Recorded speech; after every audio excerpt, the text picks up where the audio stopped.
Hi, I'm Jessica Sklar, And I'm Bronna Butler. and we're here to talk about our artwork, Additive Mixing. Bronna and I met in a session on recreational math at the 2020 joint mathematics meetings. She told me that she'd enjoyed a talk I had given with a colleague that morning. Soon she was showing me her mathematical art, and I was eagerly decoding a cipher contained in Armand T. Ringer, her sculptural portrait of Martin Gardner. During the following months, we became collaborators. Because we live on opposite coasts, our collaboration has taken place via Zoom. There is a large, vibrant, exceptionally creative worldwide community of artistic mathematicians and mathematical artists. When I began to encounter this community, I was particularly struck by how visually oriented and perceptive many mathematicians are. My sister-in-law observed that mathematics and art both embrace the abstract. I wanted to convey this observation using a simple Venn diagram. Jessica and I began by choosing our color scheme. Red, green, and blue are the predominant colors of the visible light spectrum. Additive color mixing is what happens when lights of different wavelengths are mixed, as opposed to subtractive color mixing, which occurs when paint, dyes, and pigments are mixed. TVs, computer monitors, and other electronics use additive color. If all three primary colors of light are mixed in equal proportions, the result is neutral, gray or white, as in the center of our Venn diagram. This approach to color suggests the intersections or mixings of math, art, and abstraction. For the math-only region, we needed something that was mathematical, but not abstract or artistic. We chose to make use of the pre-existing math circle, supplementing its curve with 3 secant lines and a tangent line. The slopes of such lines play an important role in differential calculus, and while computing the slope of a tangent line makes use of the fairly abstract notion of a limit, the lines here can be informally described rather concretely.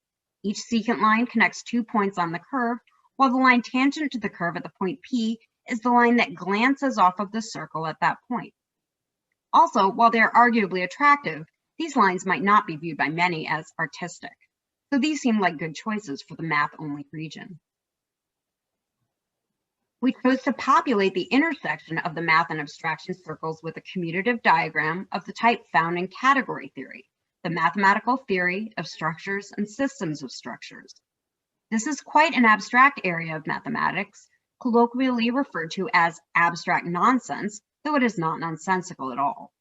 Many category theoretical diagrams are quite elaborate and elegant, but we chose a simple diagram since it lies outside of the art circle. We left the abstraction-only region empty, save for its color, deciding that color itself could be viewed as an abstract but non-mathematical and non-artistic concept.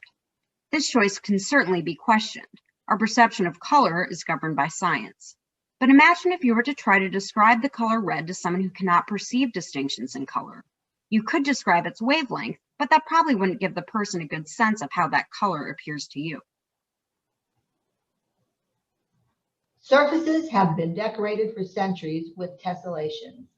That is, patterns of repeating shapes that fit together perfectly without gaps or overlap. In 2018, I created a painted, kiln-fired glass puzzle, which includes my tile pattern of fish. I later redrew the tessellation using an approach frequently used by artist M.C. Escher. The rows of fish begin as flat, outlined images and become more defined by light and dark values, suggesting three-dimensional shapes. And in an homage to some of Escher's work, one of the fish finally swims away from the two-dimensional design entirely. We used my tessellated fish for the intersection of math and art in our Venn diagram. As they leave the math circle, the tessellated fish become more three-dimensional and expressive. They leave the constraints of the tessellation behind and eventually escape from the Venn diagram itself. Architect, designer, and inventor R. Buckminster Fuller spoke for many creative artists when he said, "Whenever I draw a circle, I immediately want to step out of it." Abstract art uses shapes, colors, forms, and gestural marks to create visual imagery. There is no attempt to represent an accurate depiction of the visual reality that we see around us. It is an abstract representation of the intangible. My visual imagery for the intersection of the art and abstraction regions does not use any patterns and does not reference the real world. To fill the center of our diagram, we turn to hyperbolic geometry. In hyperbolic geometry, given any line L and point not on L, there are at least two lines through that point that are parallel to the original line.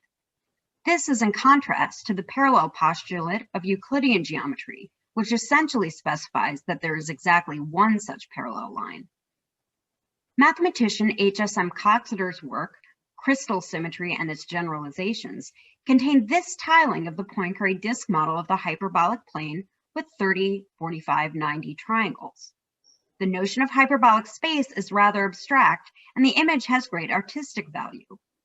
In fact, Escher used it as inspiration for his circle limit wood engravings after Coxeter sent him an image of the tiling.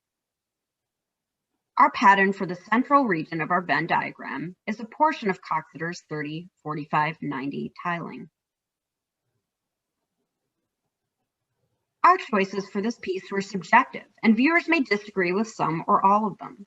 We would be thrilled by this, since the purpose of the piece is to encourage discussion rather than to assert facts. You can download a template for your own design at the link you see below. Here is a version by physical chemist Michael Ribbick. You can find our piece, Additive Mixing, in the JMM 2021 Mathematical Art Exhibition and in the article Math, Art, Abstraction, A Conversation with Bronna Butler in the February 2021 issue of Math Horizons. It will also appear as a fabric page in Mathamalchemy, a planned large multimedia art installation celebrating the creativity and beauty of mathematics. You can find out more about our work by following these links.